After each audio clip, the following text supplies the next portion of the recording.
العلی العظیم حقا وظیفہ حضور غوث العظم رحمۃ اللہ علیہ حسبنا اللہ و نعم الوکیل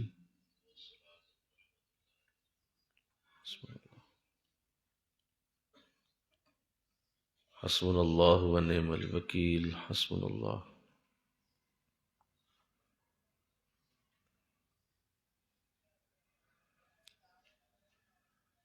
حقا وظیفہ پیر و مرشد دامت برکاتہم یا عظیم یا عظیم یا عظیم یا عظیم۔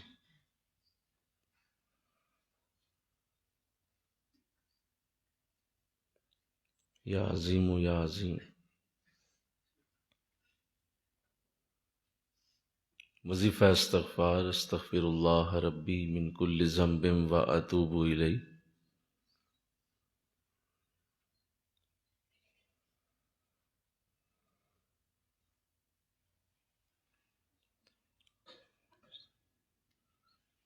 حقا صلی اللہ علی حبیبہ محمد وآلہ وسلم۔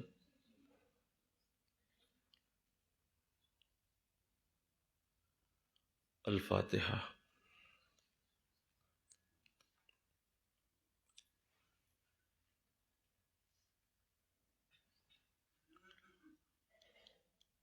صلی اللہ۔ الحمد للہ رب العالمین والعاقبۃ للمتقین والصلاة والسلام علی سید الانبیاء والمرسلین۔ قال اللہ تعالی فی الکلام المجید بسم اللہ الرحمن الرحیم۔ یا ایہا الذین آمنوا اتقوا اللہ وابتغوا الیہ الوسیلہ وجاہدوا فی سبیلہ لعلکم تفلحون۔ صدق اللہ العظیم۔ مل کے پڑھیے الصلاۃ والسلام علیک یا رسول اللہ وعلی آلک واصحابک یا سیدی یا حبیب اللہ۔ الصلاۃ والسلام علیک یا رحمۃ للعالمین وعلی آلک واصحابک یا سیدی یا خاتم النبیین۔ معزز و محترم حاضرین و سامعین، اللہ کی دی ہوئی توفیق سے رمضان المبارک آج آدھا گزر چکا ہے اور اب رمضان کی جانے کی گھڑیاں قریب آ رہی ہیں، اور یہ وہ حسین لمحات ہیں جو سارا سال دوبارہ نصیب نہیں ہوتے، اور اللہ نے جس کو یہ برکتیں دی ہوں کہ وہ رمضان کو محنت کے ساتھ گزارنے کی کوشش میں لگا رہا، اس کے لیے پھر رمضان کی برکتیں پورا سال ہی جاری رہتی ہیں۔ اور اللہ نے ہم سب کو یہ توفیق دی ہے کہ ہم دین کا یہ حلقہ لگا کے رمضان کی محنت کرتے ہیں۔ اللہ نے اسے قبول فرمایا، اور اس کو بھی ماشاءاللہ یہ 15واں سال ہونے والا ہے۔ اس پہ اللہ کا شکر ہے۔ اور ان 15 سالوں میں کتنے خوبصورت دروس ہوئے ہوں گے، کتنی اچھی باتیں ہوئی ہوں گی، ان 15 سالوں میں کتنے کتنے اعلیٰ لفظ بولے گئے ہوں گے، کتنی خوبصورت آیات پڑھی گئی ہوں گی، کتنی حضور کی حدیثیں پڑھی گئی ہوں گی، اور کتنا اس کے اندر نور ہوگا۔ یقین رکھیں کہ یہ ایسی محنت ہے جس کا اجر اللہ محفوظ رکھتا ہے۔ اور کل حشر کے دن عمل کتنا تھا، کس نے کتنا کیا، کس نے کہاں تک اسے حاصل کیا، کس نے کہاں تک اس کو اپنی زندگی میں نافذ کیا، اللہ اپنی بارگاہ سے جب اس کا ثواب دے گا، برکت دے گا، تو یہ وہ ہرگز نہیں دیکھے گا، بلکہ اللہ فرمائے گا تم نے کوشش کی تھی، ہم پورا تمہیں اجر اس کا دیتے ہیں جو تم نے محنت کی ہے۔ اس لیے خاطر جمع رکھیے، اللہ اپنے کرم نوازیوں سے، فضل نوازیوں سے جب دے گا تو کاش وہ وقت ہم دیکھیں کہ پھر یہ آرزو رہے گی کہ کاش ساری زندگی ہی آئیے دین سیکھے کورس جاری رہتا، اور یہ خوبصورت وقت اسی طرح ہمیں ملتا رہتا۔ اللہ توفیق عطا فرمائے۔ اور ابھی آخری کچھ دن رہ گئے ہیں، اور یہ وقت تمام ہونے والا ہے، تو کچھ ایسے گفتگو کے سلسلے ہم نے شروع کیے جو بڑی ضروری گفتگو تھی۔ کل بھی کچھ خاص باتیں آپ سے کی گئیں۔ آج جو خصوصی بات کرنے کی سعادت ملے گی، میں نے قرآن کریم سے آیت کریمہ پڑھی ہے۔ اللہ نے ارشاد فرمایا، یا ایھا الذین آمنوا، اے ایمان والو، اتقوا اللہ، اللہ سے ڈرو، تقوی اختیار کرو، وابتغوا الیہ الوسیلہ، اور اس کی طرف کوئی وسیلہ تلاش کرو، وجاہدوا فی سبیلہ، اور اس کے راستے میں پھر جہاد بھی کرو، محنت کرو، کوشش کرو، لعلکم تفلحون، تاکہ تم کامیاب ہو جاؤ۔ تو یہ بڑی خوبصورت آیت ہے جس میں وہ خوبصورت انداز اختیار کیا گیا ہے جس کی آج ہمیں بڑی اشد ضرورت ہے، اور وہ ہے شریعت اور طریقت کا سمجھنا۔ شریعت اور طریقت کو جاننا، اور یہ دو لفظ جو عام طور پہ بولے جاتے ہیں، انہیں اچھی طرح سمجھنے کی بڑی اشد ضرورت ہے، اور ہر دور میں رہی ہے اور ہر دور میں رہے گی۔ شریعت اور طریقت بظاہر یہ دو لفظ ہیں، لیکن ان کا مادہ ایک ہی ہے، اور یہ دونوں ایک ہی چیز کے نام ہیں۔ شریعت علیحدہ نہیں ہے اور طریقت اس سے جدا نہیں ہے۔ شریعت، اگر آپ لفظ شریعت کو دیکھیں تو یہ احکام خدا جو اللہ نے قرآن میں دیے ان کا نام ہے۔ نماز، روزہ، حج، زکوٰۃ ہمیں حکم دیے گئے، ہمیں اللہ نے قربانی کا حکم دیا، ہمیں اللہ نے بہت سارے اعمال جو نیک ہیں ان کا حکم دیا ہے، وہ سارے احکام شریعت کہلاتے ہیں۔ طریقت انہی احکام کو اس طرح ادا کرنے کا نام ہے کہ وہ احکام تمہاری روح کے اندر اتر جائیں۔ اگر وہ روح کے اندر اتر کے کیے جائیں تو وہ طریقت ہے، اور یہ دونوں جدا نہیں ہیں۔ جس نے یہ کہا ہے کہ شریعت اور ہے اور طریقت اور ہے تو وہ غلط کہتا ہے۔ یہ دونوں ایک ہی چیز ہیں، اور شریعت جو ہی طریقت سے ملتی ہے تو مکمل ہو جاتی ہے، اور طریقت اور شریعت علیحدہ علیحدہ نہیں ہے، یہ دونوں ایک ہی ہیں۔ اگر کوئی شخص نماز ادا کرتا ہے تو حضور علیہ السلام نے اس کے لیے ایک لفظ کہا، ارشاد فرمایا کہ اگر کوئی نماز پڑھتا ہے تو وہ یہ جان لے کہ الصلاۃ بحضور القلب، نماز دل کی حاضری کا نام ہے۔ تو یہ دل کی حاضری طریقت ہے۔ اس نے جو بظاہر شریعت کے اوپر عمل کیا، اس نے سبحانک اللہم سے لے کر یوم یقوم الحساب تک جو نماز پڑھی ہے، حضور فرما رہے ہیں کہ اس سے گزارا نہیں ہوگا۔ گزارا ہوگا کہ جب تمہارا دل بھی نماز کے اندر حاضر ہوگا۔ تو جو دل کا نماز کے اندر حاضر ہونا ہے وہ طریقت ہے۔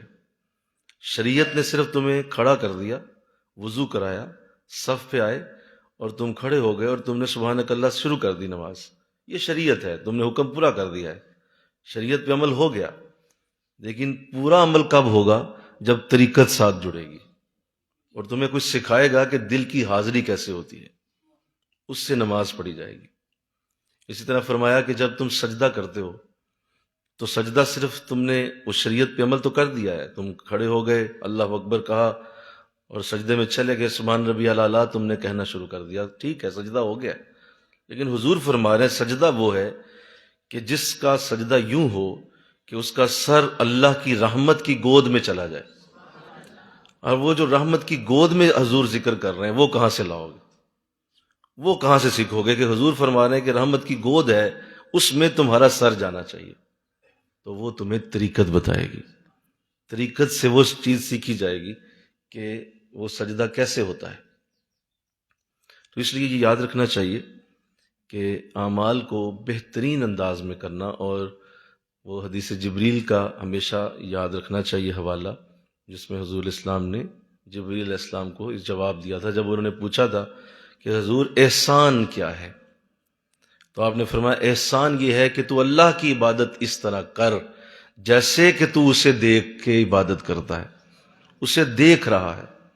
تو یہ جو تو دیکھ کے عبادت کرتا ہے نا، یہ اصل میں تصوف ہے، یہی طریقت ہے کہ وہ کون سا طریقہ ہوگا جس سے تم دیکھ کے اللہ کو عبادت کرو گے، یا پھر یوں ضرور ہو کہ وہ تو تجھے دیکھتا ہی ہے، دونوں میں سے کوئی ایک ہو۔ تیسرا انداز حضور نے ذکر نہیں کیا۔ پہلا بولو کیا ہے کہ جیسے اللہ کو دیکھ کے عبادت کرتا ہے، اور دوسرا ہے کہ وہ تو تجھے دیکھتا ہی ہے۔ تو اب دونوں میں سے کوئی ایک عبادت کے اندر ہوگا، تیسرا انداز موجود ہی نہیں۔ تو اللہ توفیق دے دے۔ تو اس سے پتہ چلا کہ یہ ایک راستہ ہے، ایک انداز ہے جو ہر صورت جاننا ہوگا، اور طریقت اور شریعت کو ملانا ہی اصل میں اللہ کو پسند ہے، مطلوب ہے، مقصود ہے کہ یہ دونوں ملیں، علیحدہ علیحدہ نہ ہو۔ اگر کوئی صرف شریعت کو ہی لے کے پھرتا ہے اور کہتا ہے نہیں مجھے ضرورت ہی کوئی نہیں طریقت کی، تو وہ بھی بے وقوف ہے۔ اور اگر یہ کہے کہ نہیں طریقت ہی مجھے چاہیے، بس میرے دل کی ہی نماز ہو رہی ہے اور میں دل سے ہی نمازی ہوں، مجھے یہ کھڑا ہو کے مسجد میں جانے کی اور مسجد میں کھڑا ہو کے جماعت کے ساتھ پڑھنے کی ضرورت ہی نہیں ہے، کیوں؟ کیونکہ میرا دل ہی نمازی ہے، تو وہ بھی جاہل آدمی ہے۔ بولو، تو طریقت علیحدہ نہیں ہو سکتی شریعت سے، اور شریعت علیحدہ نہیں ہو سکتی بولو طریقت سے۔ یہ دونوں ایک دوسرے کے اندر مدغم ہیں، ایک دوسرے کے اندر جاتی ہیں، ایک دوسرے کے ساتھ جڑتی ہیں، تب یہ مکمل ہوتی۔ تو اس لیے یہ دو راستے میں نے جو ذکر کیے، آج یہ بہت بڑا فتنہ بھی ہے، یہ بہت بڑا آج فتنہ ہے جو اس کا ذکر میں نے آپ سے ابھی کیا ہے۔ اللہ اس فتنے سے ہمیں محفوظ رکھے، ہماری اولادوں کو محفوظ رکھے، اور اس فتنے سے ہمیں اللہ بچا لے کہ صرف شریعت کو لے کے پھرنا اور کہنا نہیں مجھے یہ حضوری قلب کی ضرورت کوئی نہیں، اور مجھے سجدہ کیسے ہوتا ہے جو اللہ کی رحمت کی گود میں جائے، یہ اس کی ضرورت کوئی نہیں، میں سبحان ربی الاعلیٰ پڑھتا ہوں بس نماز ہو رہی ہے۔ تو یہ بھی شخص خشک مولوی ہے اور خشک نمازی ہے۔ اور وہ دوسرا جو ہے وہ صرف یہ کہتا ہے کہ نہیں ضرورت نہیں ہے، گھر بیٹھو اور گھر بیٹھ کے صرف اللہ اللہ کرتے جاؤ، اور ہم ہر وقت ہی باوضو رہتے ہیں، ہمارے جو ہے وہ دائیں بائیں آگے پیچھے ویسے ہی فرشتے موجود ہیں، مجھے حاضری ہر وقت رہتی ہے، میں تو ہر وقت ہی حضور کی بارگاہ میں حاضر رہتا ہوں، مجھے کیا ضرورت ہے مدینہ جانے کی۔ تو ایسا شخص بھی جاہل آدمی ہے کہ وہ بھی بہت بڑی غلطی کر رہا ہے کہ جب تک وہ باقاعدہ شریعت کا لبادہ نہیں پہنے گا اس کے اوپر برکت نہیں اتر سکتی۔ تو اس لیے دونوں ہی ضروری، اللہ توفیق دے۔ اب یہ جو عمل ہے جس سے طریقت اور شریعت ملتے ہیں، اس عمل کو بیعت کہا جاتا ہے۔ یہ جو بیعت ہے یہ اصل میں شریعت اور طریقت کو ملانے کا ایک راستہ ہے، اور یہ جو لفظ بیعت ہے یہ قرآن کا دیا ہوا لفظ ہے، اور اللہ نے اسے قرآن میں استعمال کیا، اور اس کا ذکر کیا گیا سورہ فتح میں بھی فرمایا اس کا ذکر، اور دیگر آیات میں بھی اس کی گفتگو کی گئی ہے۔ عورتوں کے لیے بیعت کا ذکر باقاعدہ سورہ ممتحنہ میں کیا گیا ہے، آیت نمبر 12 کے اندر باقاعدہ بیعت کی گفتگو کی گئی۔ تو یہ وہ پروسیس ہے، یہ وہ راستہ ہے جس سے شریعت و طریقت ملتے ہیں۔ آپ کو سکھایا جاتا ہے کسی اللہ والے کے پاس جا کے، جب آپ بیٹھتے ہیں تو وہاں جا کے آپ کو طریقت اور شریعت کو ملانے کی ترتیب دکھائی جاتی ہے، بتائی جاتی ہے۔ بیعت اصل میں بیع سے ہے جس کا مطلب ہے بک جانا۔ اصل میں مرید اپنے مرشد کے ہاتھ پہ بک جاتا ہے اور وہ کہتا ہے کہ میں بک گیا ہوں، اب میرا اپنا وجود ہی کوئی نہیں ہے، آپ کے ہاتھ پہ میں نے اپنے آپ کو بیچ ڈالا ہے، لہذا اب آپ مجھے استعمال کیجئے، جیسے چاہتے ہیں استعمال کیجئے، مجھے رستہ دکھائیے، جس راستے پہ لے کے چلیں گے میں اسی راستے پہ چلوں گا۔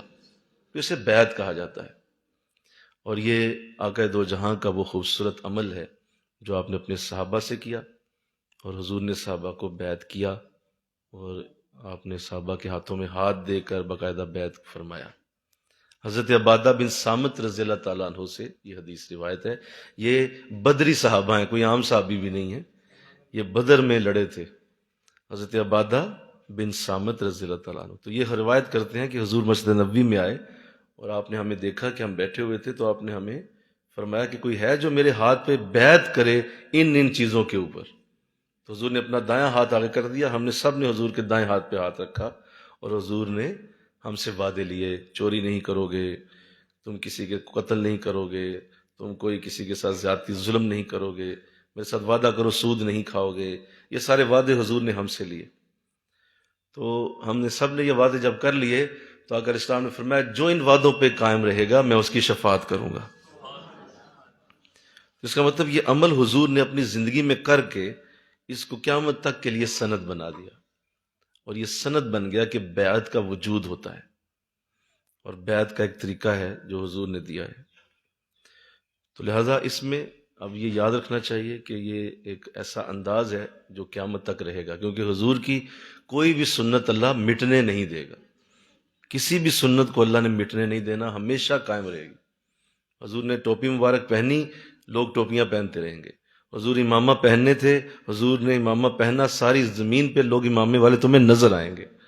حضور نے اپنے ٹخنوں سے شلوار تھوڑی سی اپنی جو بھی قمیص تھی تھوڑا اونچا کر دی، حضور نے اس کو کیا، ساری زمین پہ تم دیکھو گے لوگ یہ عمل کریں گے۔ حضور نے خوشبو لگائی، بولو خوشبو لوگ لگائیں گے۔ حضور نے کسی کی بھی ادا کو ادا کیا، آپ نے اپنے سر مبارک منڈوائے، لوگ یہ کرتے رہیں گے۔ آپ نے سر مبارک کے بال کو اپنے کندھوں تک لمبا کیا، لوگ اس سنت پہ بھی عمل کریں گے۔ کبھی بھی حضور کی کوئی سنت نہیں مٹے گی۔ جب یہ چھوٹی چھوٹی سنتیں نہیں مٹ رہی تو بیعت جیسی سنت کیسے مٹ سکتی؟ یہ بھی حضور کا طریقہ ہے، لہذا یہ کبھی نہیں مٹے گا اور اللہ اسے جاری رکھے گا۔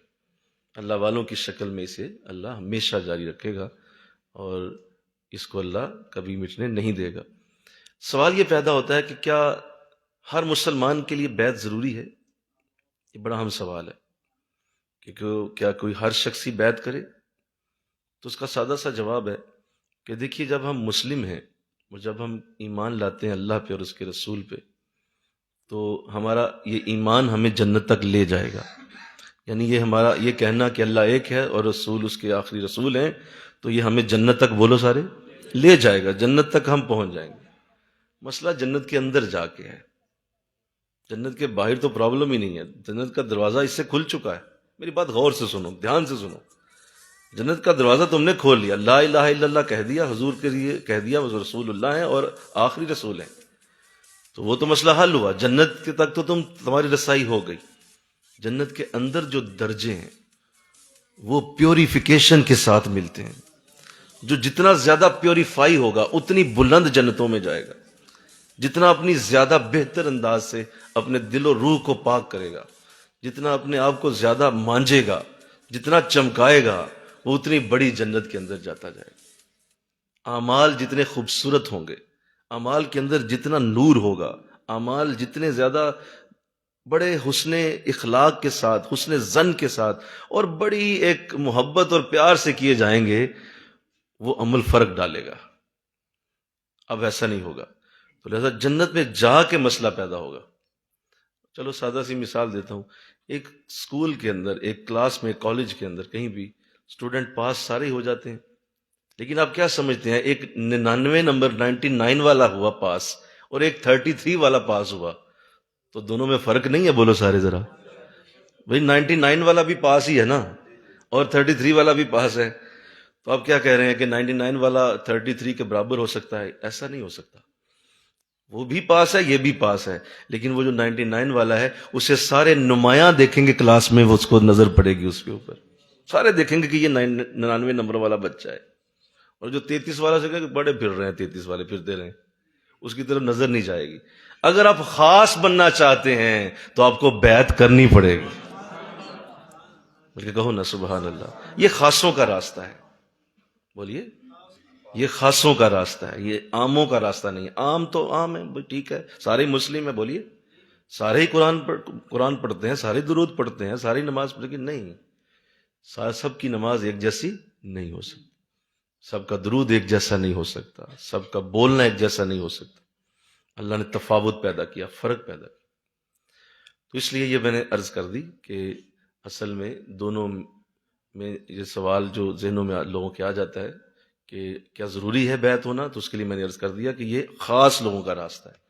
اگر تم عاموں میں رہنا چاہتے ہو فبہا، چلتے جاؤ، لیکن یہ یاد رکھو کہ اللہ نے تمہیں پیدا ہی خاصوں کے لیے کیا ہوا تھا، یہ عام لوگوں کے لیے نہیں تھا، یہ خاصوں کے لیے تمہیں زندگی دی گئی ہے۔ اگر زندگی زیادہ ہوتی تو کہتے چلو ایک زندگی عاموں جیسی گزار جاؤں اور دوسری خاصوں جیسی گزار جاؤں گا، تو ایسا تو ہے ہی نہیں، زندگی ایک ہی دی گئی ہے، تو اسی کو خاص بنا کے جانا ہوتا ہے، آپ نے اسی کو آپ نے بڑا کر کے جانا ہوتا ہے۔ تو اللہ توفیق دے دے۔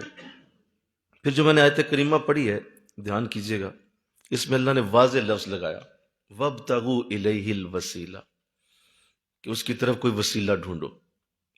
اس سے پہلے کہا اتقوا اللہ، تقوی بھی اختیار کرو، تو اب وسیلہ کیا ہے، اس سے وسیلے سے کیا مراد ہے؟ قرآن ایک بہت بڑا لفظ استعمال کر رہا ہے کہ اس کی طرف کوئی وسیلہ ہونا چاہیے تمہارا۔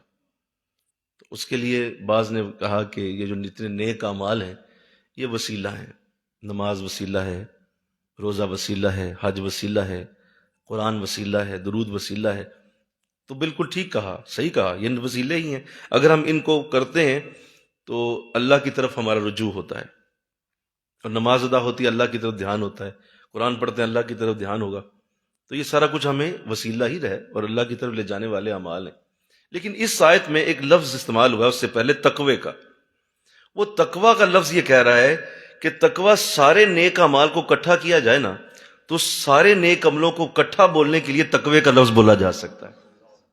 یعنی اللہ پہلے تقوی کہہ رہا ہے کہ تقوی لے لو، اور پھر کہتا ہے وسیلہ لو۔ تو اس کا مطلب ہوا کہ یہاں اس آیت میں اللہ نیک اعمال پہلے دے چکا ہے۔ نیک اعمال تو آ گئے سارے تقوی کے اندر، نماز آ گئی، روزہ آ گیا، حج آ گیا، زکوٰۃ آ گئی، سب کچھ آ گیا۔ تو پھر یہ وسیلہ کیا ہے؟ تو ہمیں اس پہ غور کرنا ہے اور اس کو سمجھنا ہے۔ حضرت شاہ ولی اللہ محدث دہلوی رحمۃ اللہ علیہ، آپ کا مشہور قول ضیاء القرآن میں بھی لکھا ہے، اور اسی آیت کے نیچے آپ نے ارشاد فرمایا کہ اس سے مراد مرشد کی ذات کریمہ ہے۔ یہاں وسیلے سے مراد بولو مرشد ہے، اور وہ شخص ہے جو تمہیں رشد و ہدایت کا کام دے گا، جو تمہیں راستہ دکھائے، وہ ہے جو تمہیں وسیلہ بنا کے اللہ کی طرف لے جائے گا، اور اللہ اس کو تمہارے لیے اپنے تک آنے کا وسیلہ بنائے گا۔ یہ وہ مراد ہے، اس سے ایک ذات مراد ہے، کیونکہ اعمال تقوی کے اندر آ چکے ہیں۔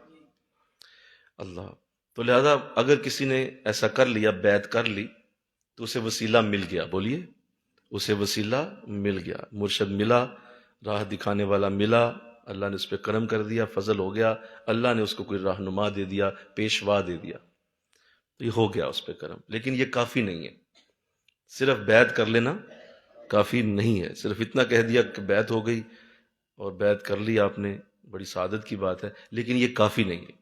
قرآن کہہ رہا ہے وَجَاهِدُوا فِي سَبِيلِهِ، بلکہ اب تم نے اس کے راستے میں جہاد کرنا ہے، بلکہ اب تو کام شروع ہوا ہے، مجاہدے تو اب شروع ہوئے ہیں، راتوں کی نیند تو اب اڑی ہے، اور وہ جو تمہیں اٹھ کے وضو کرنے ہیں، اور وہ جو تم نے محنت کرنی ہے، وہ جو تم نے وظائف پڑھنے ہیں، وہ جو تم نے اب محنت کر کے اپنے رب کو راضی کرنا ہے، وہ تو شروع اب ہوا ہے۔ جیسا بیعت کے بعد بیٹھنا نہیں ہے، بلکہ بیعت کے بعد محنت شروع ہو جاتی ہے۔ اور لوگوں نے ایک لفظ استعمال کیا ہے، عام طور پہ لوگ یہ لفظ بولتے ہیں اور کہتے ہیں جی ہم تو اس لیے پیر کو جو ہے وہ پکڑتے ہیں کہ اللہ ہماری پیڑ دور کر دے، یعنی پیر کو اس لیے پکڑا جاتا ہے کہ ہماری پیڑیں دور ہو جائیں۔ تو حالانکہ یہ آیت کچھ اور کہہ رہی ہے، یہ آیت کہتی ہے نہیں، جو ہی تم نے پیر پکڑ لیا نا تو تمہاری پیڑ شروع ہو جائے گی، تمہیں پیڑ لگا دے گا وہ۔ اور ایسے ہی ہوتا ہے، اس میں کوئی شک نہیں ہے۔ جو لوگ سمجھتے ہیں بیعت کو، اور ہم سے پوچھو ذرا کہ بیعت کسے کہتے ہیں، نیندیں اڑا دی ہماری اس بیعت نے، ہماری دوپہریں، ہمارے دن، ہماری راتیں اس بیعت نے ان کے آرام کو ختم کر کے رکھ دیا، اور آج تک ہم سوچتے ہی ہیں کہ اللہ ہمیں سکون کب آئے گا۔ کیوں؟ ایسا ہے ہی نہیں۔ اصل میں تو یہ مجاہدوں کا نام ہے، یہ کوئی جو ہے وہ گدی نشینی نہیں ہے، یا یہ کسی جگہ بیٹھ کے جو ہے وہ جبہ پہن کے بیٹھے رہنا اور اس کو بیعت سمجھ لینا، تو یہ وہ مراد نہیں ہے۔ قرآن کہہ رہا ہے وَجَاهِدُوا، اور اب جہاد کرو، اب محنت کرو، مجاہدہ شروع کرو، کیونکہ تمہیں بیعت کی توفیق مل گئی ہے۔ علامہ اقبال نے بھی اسی طرف اشارہ کیا، پوچھی ہے تم نے امامت کی حقیقت مجھ سے، حق تجھے میری طرح صاحب اسرار کرے، ہے وہی تیرا زمانے کا امام برحق جو تجھے حاضر و موجود سے بیزار کرے۔ اللہ دے کے احساس زیاں تیرا لہو گرما دے، دے کے احساس زیاں تیرا لہو گرما دے، فقر کی سان پہ چڑھا کر تجھے تلوار کرے، موت کی آئینے میں دکھا کر تجھے رخ دوست، زندہ رہنا تیرے لیے اور بھی دشوار کر، زندگی تیرے لیے اور مشکل کر دے۔ پہلے تو بڑی آسان زندگی گزار رہا تھا، لیکن بیعت کے بعد تجھے سمجھ آ جا زندگی ہوتی کیا ہے۔ تو لہٰذا یہ بیعت یہ نہیں ہے کہ بیعت کھیلنا ہوتا ہے، اور کسی کو بتانا ہوتا ہے فون کر کے جی میں نے بیعت کر لی ہے اور فلاں میرے بہت بڑے بزرگ ہیں جی میں نے غوث اعظم کے خلیفہ صاحب کی بیعت کر لی، تمہیں پتہ ہے تم نے کیا کر لی؟ اب معاملہ اور ہو گیا۔ تو اللہ توفیق دے دے۔ آقا علیہ السلام کی خدمت میں ایک شخص حاضر ہوا، صحابی تھے، حضور کی خدمت میں آئے، ارشاد فرمایا حضور مجھے آپ سے بڑی محبت ہے۔ کیا بولا؟ آپ تھکے تھکے سے ہیں، ذرا بولیے میں نے کیا بولا، ذرا نکلیے ذرا تھوڑا سا، میں نے کیا عرض کیا؟ مجھے آپ سے بڑی محبت ہے۔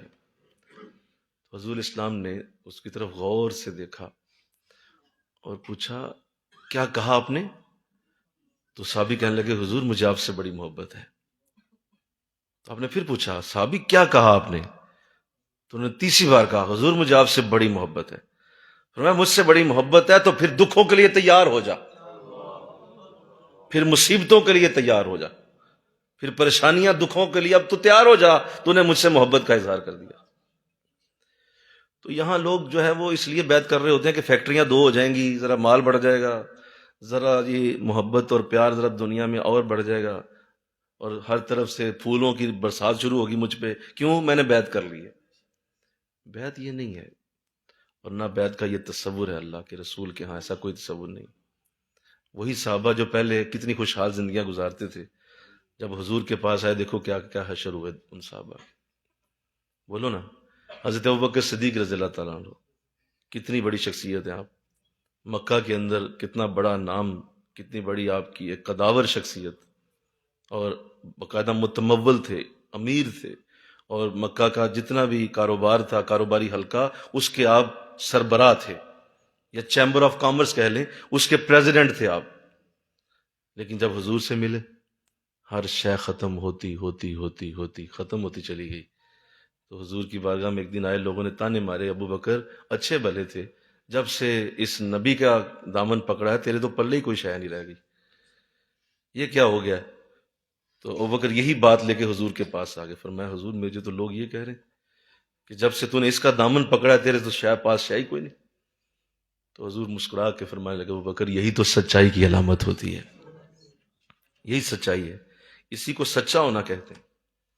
یاد رکھو کہ تمہیں میرے پاس آنا ہوگا تو یہ سب کچھ چھوڑ کے آنا ہوگا۔ تو یہ اصل سمجھیے بات کو، جو اصل انداز ہے اللہ کا، وجاہدوا، مجاہدے شروع کرو، اب محنتیں شروع ہوں گی۔ وہ جو سیس تلی پہ دھر نہ سکے وہ پریم گلی میں آئے کیوں؟ اگر آپ پیار ہی نہیں کر سکتے، محبت نہیں کر سکتے، تو پھر دعویٰ بھی نہ کریں، یہ چھوڑ دیں اس طرح کے کام کرنا۔ تو اللہ توفیق عطا فرمائے۔ تو لہذا اس لیے وجاہدوا کا لفظ لگایا اور فی سبیلہ کا لفظ کہا کہ اس کے راستے میں اب جہاد شروع کرو۔ اور جہاد کیسے کرنا ہوتا ہے؟ خود ہی نہیں کرنا ہوتا، کسی کے پیچھے چلنا ہوتا ہے۔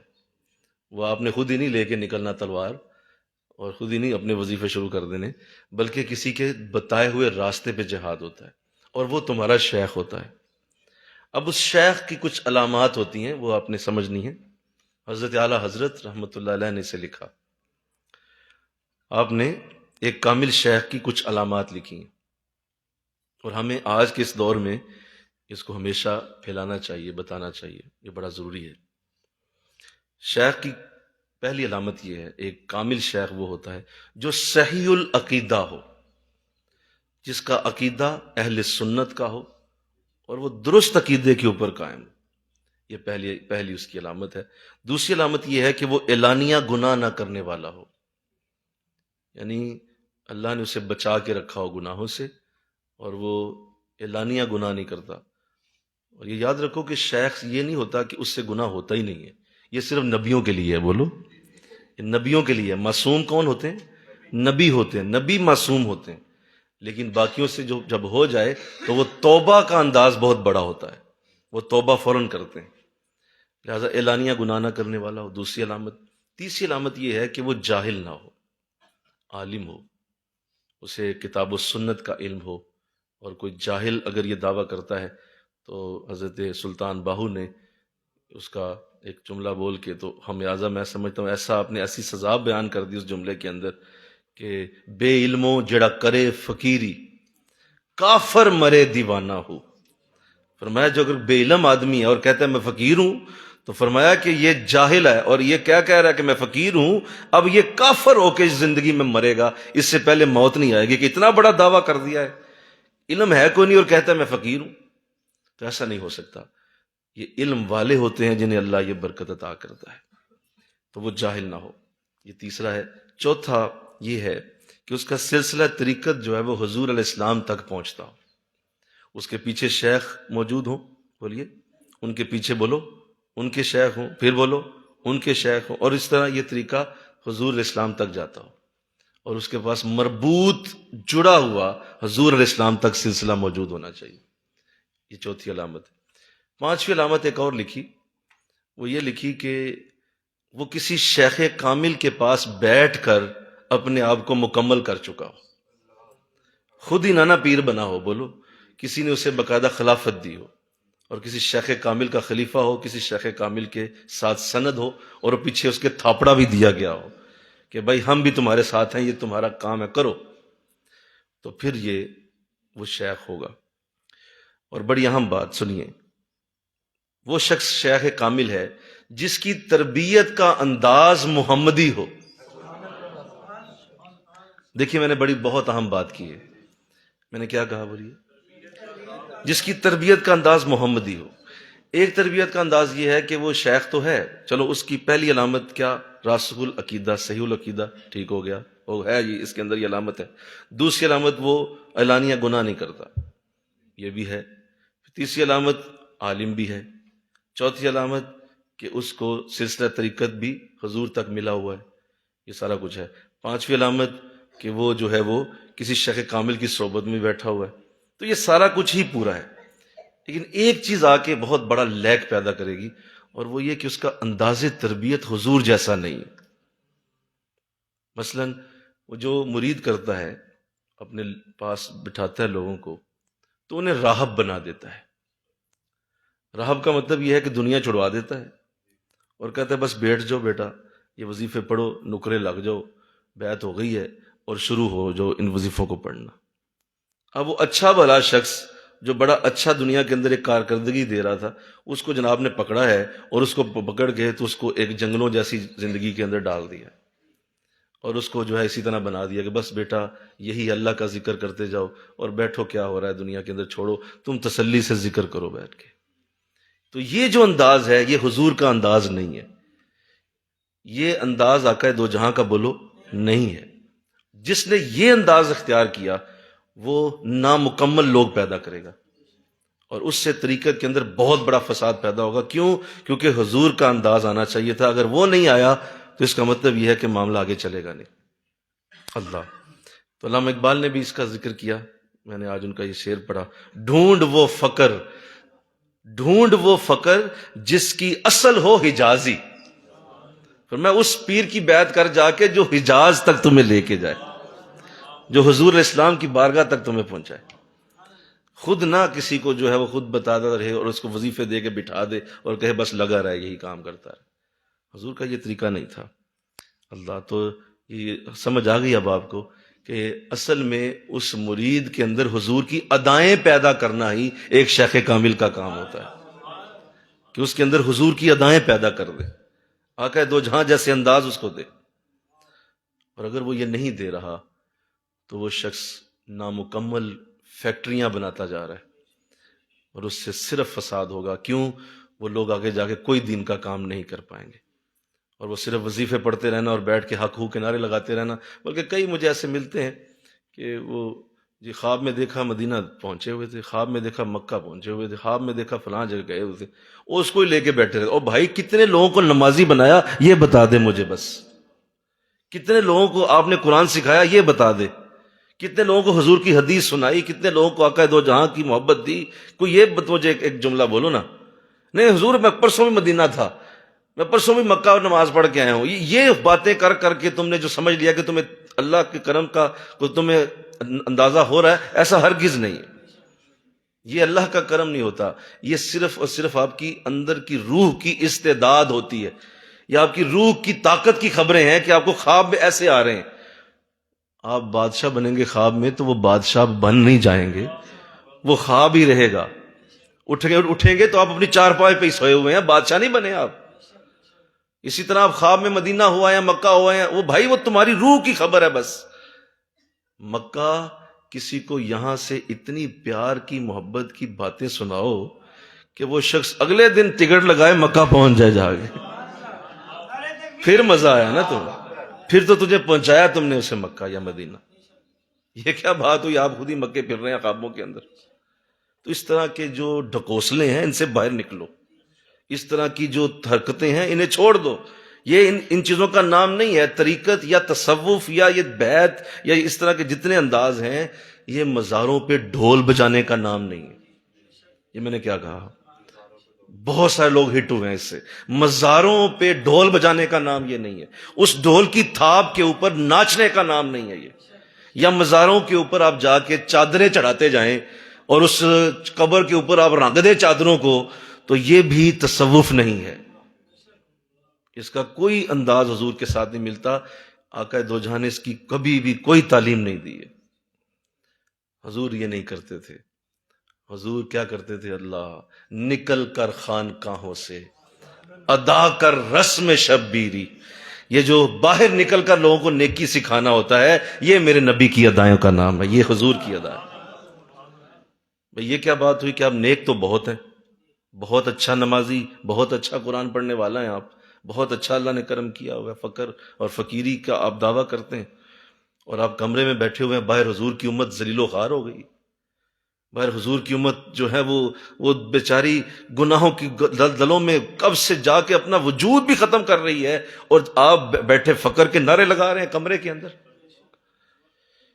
یہ کوئی طریقہ نہیں، نہ یہ بیت کا کوئی نور ہے، نہ یہ بیت کی اصل ہے، نہ یہ بیت کا اصل رنگ ہے۔ تو اس طرح نہیں ہوتا۔ تو بلکہ میں کیا کہوں، مجھے یاد آ گیا حضرت امام حسین رضی اللہ تعالیٰ عنہ۔ مجھے بتائیے آپ سے بڑی خانقاہ کس کی ہو سکتی ہے؟ نہیں، سوچے نا ذرا، خانقاہ ہوتی ہے نا جہاں بزرگ بیٹھتے ہیں، حضرت حسین سے بڑھ کے خانقاہ کس کی تھی؟ جن کا گھر فاطمہ کا گھر تھا، وہ فاطمہ کے گھر سے بڑا مجھے بتاؤ کون سی درگاہ ہو سکتی ہے جو فاطمہ کے گھر سے بڑی ہو؟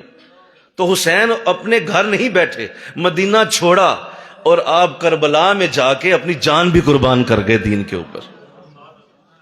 یہ بیت کا اصل رنگ ہے، اور اس بیت کا حق ادا کیا آپ۔ لیکن چونکہ میں اور آپ جس دور میں آج یہ بات کر رہے ہیں، میں اس پہ اس لیے بات آج کرنا ضروری سمجھا کہ کچھ ایسے معاملات پچھلے سالوں میں ہم نے دیکھے ہیں کہ لوگوں کو بس جو ہے وہ بیماریوں کی دعائیں دینے پہ اور پھونکے مارنے پہ، اور بس جو ہے وہ ہاتھ لگا دیا تو ٹھیک کر دیا، ہاتھ لگا دیا تو یہ کر دیا، وہاں جائیں گے تو پھونک ماری جائے گی تو یہ بہت بڑے ولی، بہت بڑے بزرگ، اور اس طرح کے انداز بنا کے تو دین کا حشر ہی بگاڑ دیا لوگوں نے۔ اس سے زیادہ آپ نیٹ سرچ کریں، آپ حیران رہ جائیں گے، یہودی اس سے زیادہ بیماریوں کا علاج کر لیتے ہیں، عیسائیوں کے پاس اس سے کہیں زیادہ بیماریوں کے علاج ہیں۔ وہ تمہیں سوچ ہے تمہاری، یہ جو راہب ہیں، یہ جو ہندوؤں کے راہب ہیں، ان کے پاس ایسے ایسی بیماریوں کے علاج ہیں کہ ایسے ایسے ٹونے ٹوٹکے ہیں کہ ہم مسلمان تو جان ہی نہیں سکتے۔ تو اگر بیماریوں کے علاج سے ہی ولایت ملتی ہے تو ہندو سکھ تو بڑے بڑی بن گئے نا تم سے، یہودی تم سے زیادہ بڑے ولی ہو گئے۔ بلکہ مجھے وہ ایک شخص بتانے لگا، اس دن ہمارے ایک ساتھی ہیں، انہیں دل کے ساتھ ایک ڈیوائس لگائی گئی ہے، میں نے ان سے ذکر کیا ویسے ہی، تو ہمارے ایک ساتھی ان کے ساتھ ایسا ہوا کہ وہ دل کی بیماری تھی، تو اسلام آباد میں کوئی ہاسپٹل ہے، تو وہاں سے ان کو دل کے ساتھ ایک ڈیوائس انہوں نے لگائی ہے، انہوں نے کہیں باہر سے امپورٹ کی ہے کسی اور ملک سے منگوا کے۔ تو میں نے ان سے ویسے ہی بتا دیا، تو مجھے بتانے لگے کہ یہ اصل میں یہودیوں کی ایجاد ہے، ایک مسلمان کا دل دھڑک رہا ہے یہودی کی ایجاد سے۔ مجھے کہنے لگے وہ ایک یہودی ملک ہے، اس نے اس کو ڈیولپ کیا ہے، اور وہ پورے دنیا میں اس کو بیچتے ہیں، اور وہ صرف وہی بناتے ہیں اور کسی جگہ وہ نہیں بنتی۔ تو میں حیران ہو گیا، میں نے کہا دیکھو اس کی ایجاد کو دل کے ساتھ لگایا ہوا کون ہے؟ لا الہ الا اللہ پڑھنے والا۔ نہیں سمجھے بات؟ تو پھر وہ زیادہ بڑا ولی ہوا نا اس مسلمان سے، کہ اس نے ایسی ڈیوائس بنا دی ہے جو مسلمان کے دل کو چلا رہی ہے، تو اس کی جا کے بیعت کرو سارے۔ نہیں، یہ مراد نہیں ہے، یہ سارا حضور کی اداؤں کا نام ہے۔ اصل جس نے حضور کی اداؤں کے ساتھ نہیں اس کو جوڑا، اس کا کوئی تعلق نہیں ہے فقیری کے ساتھ، اس کا کوئی تعلق نہیں ہے فقر کے ساتھ، اس کا کوئی تعلق نہیں تصوف کے ساتھ، طریقت کے ساتھ۔ تو اللہ یہ سمجھنے کی توفیق دے انشاءاللہ کہو۔ پھر ایک اور بات جو میں نے ابھی عرض کیا، جو اصل میں یہ چیز میں نے دیکھی کہ تربیت کا انداز محمدی ہونا چاہیے۔ سنو، تربیت کا انداز محمدی اگر نہ ہو تو آقا دو جہاں کی ایک بہت خوبصورت عادت ہے، آپ سیرت کو بڑی ڈیٹیل سے جا کے پڑھیں گے نا، اللہ کرے آپ کو موقع ملے سیرت النبی کو پڑھنے کا اور آپ اس کو بڑا گہرے انداز میں پڑھیں، اندر جائیں ذرا اس کے، تو ایک چیز آپ پہ ریفلیکٹ ہوگی، وہ یہ ہے کہ حضور علیہ السلام نے کبھی بھی کسی صحابی کی صلاحیتوں کو موڑا نہیں تھا، بلکہ آپ اس کی صلاحیتوں سے کام لینا جانتے تھے۔ آپ نے اس کو موڑ کر اپنی طرف لا کے اس کو دوسرا رنگ نہیں دیا، بلکہ انہی کی صلاحیتوں کو اسلام کے حق میں استعمال کیا آپ نے۔ حضرت عمر سے یہ نہیں کہا تھا کہ عمر اپنا روب ختم کر دو، تیرا روب بہت بڑا ہے، بہت تیرا روب ہے لوگوں پہ، ذرا عاجز بنو۔ کہا نہیں، کہا عمر لاؤ اپنا روب، تیرا روب میں اسلام کے لیے استعمال کروں۔ مولا دے مجھے عمر، یہ عمر مجھے دے دے، اس سے میں تیرے اسلام کو بڑھا دوں گا۔ تو حضور نے عمر رضی اللہ تعالیٰ عنہ کو لیا اور ان کو موڑا نہیں، بلکہ اسی صلاحیت کو اسلام کے لیے استعمال کر لیا۔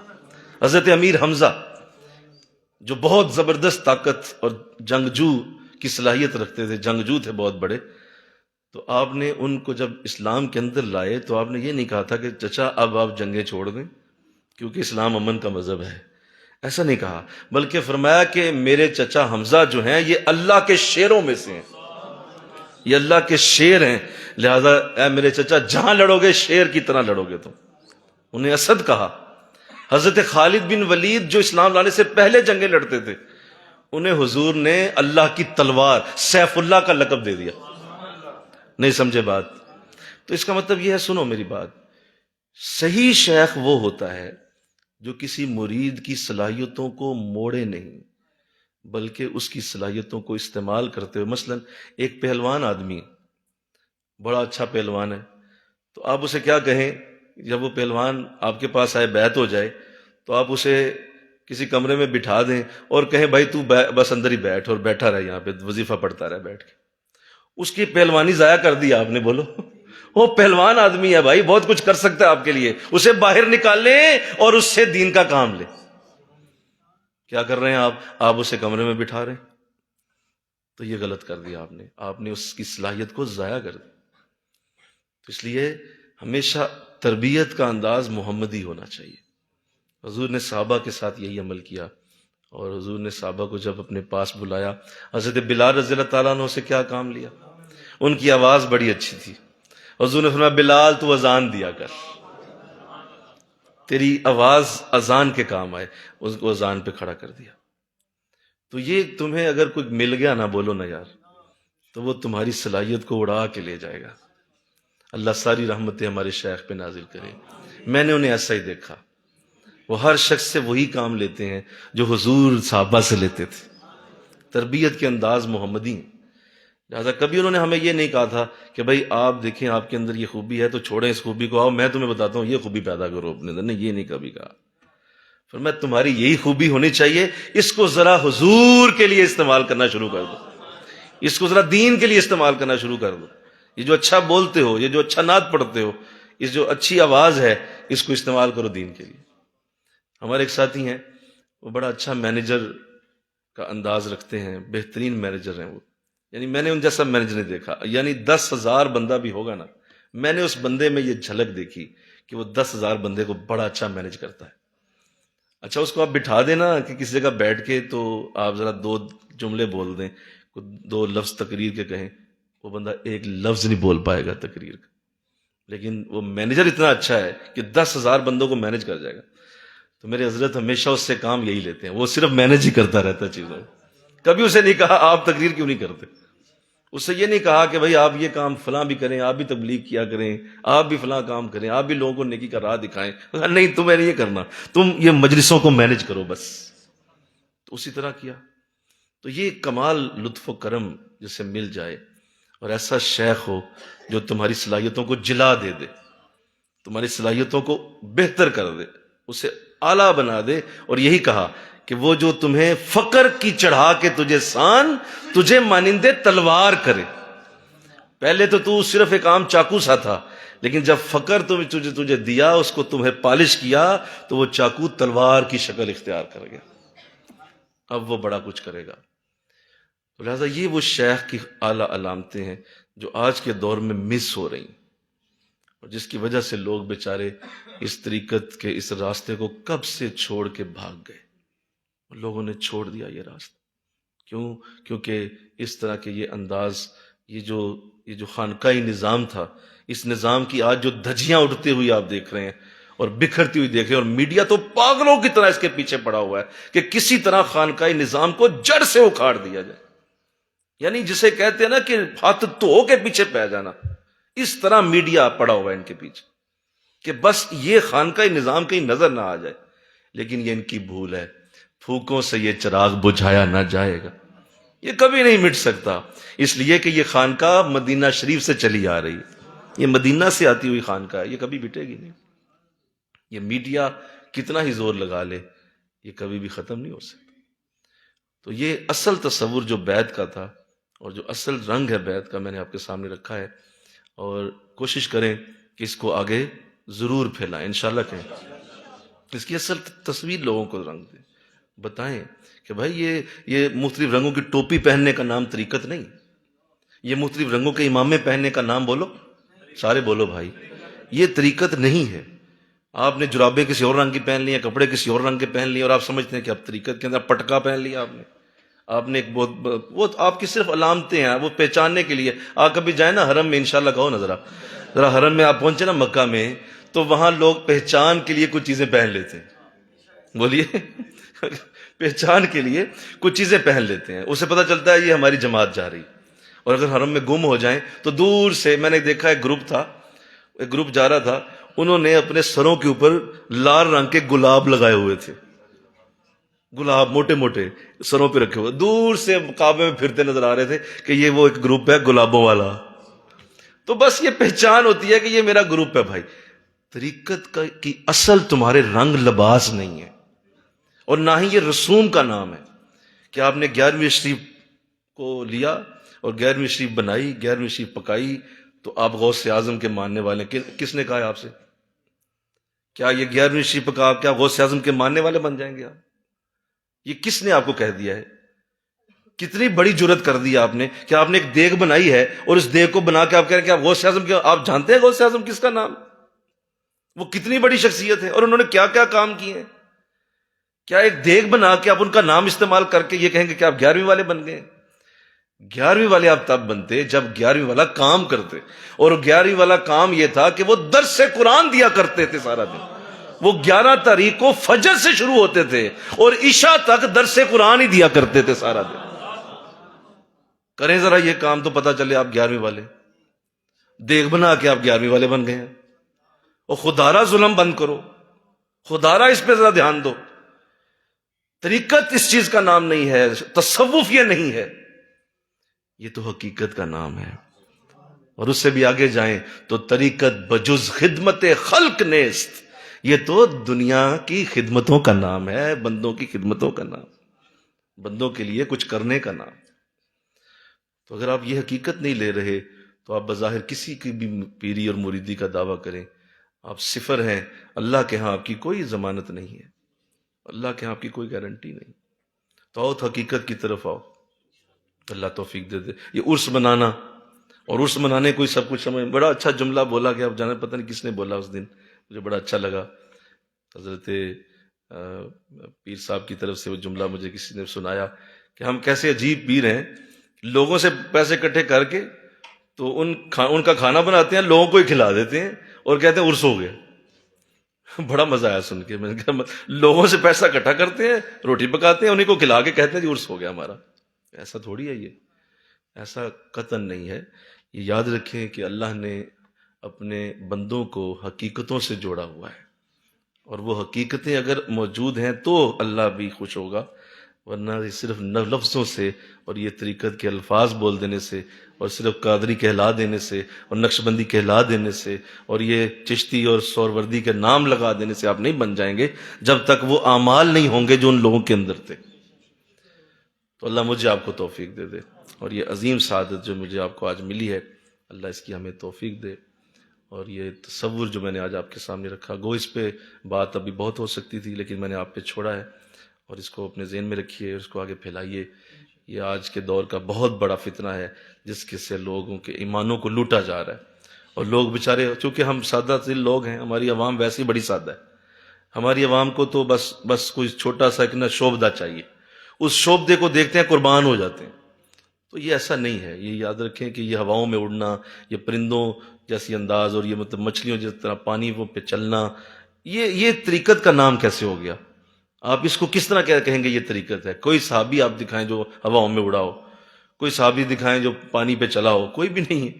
یہ سارے زمین پہ رہنے والے، ہاتھوں کو پاؤں کو زمین پہ رکھ کے چلنے والے لوگ تھے، انہوں نے کبھی ایسے اعمال نہیں کیے تھے۔ ہماری عوام ذرا سادہ سی ہے، اور انہیں ذرا سا ایسا کوئی شوبدہ نظر آتا ہے تو سمجھتے ہیں کہ یہی طریقت و شریعت اور یہ سارا کچھ یہی ہے۔ تو ایسا انداز نہیں ہے، یہ حقیقت کا نام ہے۔ کوئی بھی کرامت کسی سے سرزد نہ ہو، سنو، کوئی بھی کرامت کسی سے اگر سرزد نہ ہو اور وہ شخص گناہوں سے بچا ہوا ہو تو اس سے بڑا ولی کون ہو سکتا ہے؟ کوئی کرامت نہیں ہے اس کی، لیکن گناہ نہیں کرتا، تو یہ کیا؟ یہ ولایت ہی ہے اور کیا ہے؟ اس سے ہی تو ولی ہونا کہتے، اس سے بڑا ولی کیا ہے؟ اور کوئی کرامت نہیں ہے اس کی، نہ وہ جو ہے وہ سیس پہ جو ہے وہ سرسوں جماتا ہے تلی پہ، نہ ہی وہ ہواؤں میں اڑتا ہے، نہ ہی وہ دعائیں کر کے بچے جمتا ہے، نہ وہ ایسا کوئی انداز ہے۔ صرف یہ ہے کہ وہ جب بھی تمہارے قریب آتا ہے وہ تمہیں شریعت اور قرآن کی طرف لے جاتا ہے۔ تو بتاؤ اس سے بڑا نیک کون ہوگا؟ اس سے بڑی برکت کیا ہوگی؟ ہمیں اصل چیز کو دیکھنا ہے، اس کو دیکھ کے چلنا ہے۔ تو اللہ، امید ہے کہ اس راستے تک رسائی ہمیں اللہ نے دی ہے، تو اللہ ہمیں اور آسانیاں دے اور اس راستے کو آگے پھیلانے کی سعادت عطا فرمائے۔ لوگوں کو بیعت کا اصل رنگ بتائیں تاکہ لوگ اس راستے کی طرف پلٹیں اور بیعت ہونے کی طرف راغب ہوں، بجائے یہ کہ اس کو اس طرح کے انداز پیش کر دیا جائے کہ یہ بڑا مشکل کام ہے، بڑا مشکل کام۔ اس کو آسان کر کے پیش کریں تاکہ لوگوں کو نیکی کا راہ ملے۔ اللہ مجھے آپ کو توفیق عطا فرمائے۔ وما علینا الا البلاغ المبین۔ آمین۔ اللہم صلی علی سیدنا و مولانا محمد وعلی آل سیدنا و مولانا محمد وبارک وسلم الہ العالمین۔ آج جو بات کی ہے اللہ اپنی رحمت سے قبول فرما لے، ہمیں مولا اس حقیقت کو سمجھنے کی توفیق دے۔ ہم صاحب نسبت ہیں، ہمیں اس نسبت کو حقیقت تک جاننے کی سعادت دے۔ ہماری نسبت کی برکت ہمیں نصیب ہو۔ جس محبت سے مولا یہ سارے صاحب نسبت ہی بیٹھے ہیں، یہ سارے نسبت والے ہیں، اللہ ان کو ان کی نسبتوں کا حقیقی رنگ نظر آ جائے، برکتیں مل جائیں، ہمارا شیخ ہم سے خوش ہو جائے۔ مولا یہ خدمت جو انہوں نے ہم سے لی ہے، اللہ اس خدمت کو وہ بھی قبول فرما لے۔ لا حول ولا قوة الا باللہ العلی العظیم۔ وصلی اللہ تعالی رسول خیر خلقہ محمد وآلہ وسلم اجمعین برحمتہ۔ ہلکے لگا لیجیے۔